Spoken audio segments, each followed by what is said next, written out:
The Swiss Army knife was designed at the end of the 19th century by Karl Elsener for the Swiss Army, and it's still widely used. Also known as a multi-purpose knife, this tool is extremely versatile, cheap and pocket-sized. You can use it to peel an apple, uncork a bottle, tighten a screw, cut something, or even file a broken nail. DIY enthusiasts prefer the Victorinox brand, but there are many manufacturers that produce and sell this kind of tool.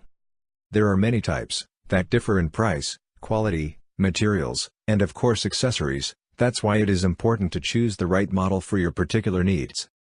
To help you choose, we have compiled a list of the best models to consider before buying the right one for you. Victorinox Swiss Champ. We start with the king of Swiss Army knives.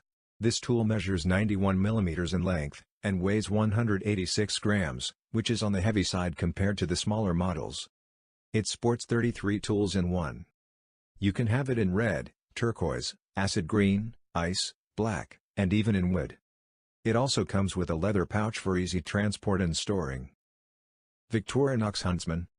This model represents the perfect balance between functionality, size, and price. It still measures 91 mm in length, but its thickness and weight are way less. You can easily carry it in your pocket. It has 15 functions. Victorinox Classic. This is the budget model, ideal for those looking for a basic tool. It measures 58 mm in length, and weighs only 21 grams, one of the lightest and smallest Swiss Army knives in the market. Inside we find a blade, a nail file with a screwdriver, a pair of scissors, the key ring, a pair of tweezers and a toothpick.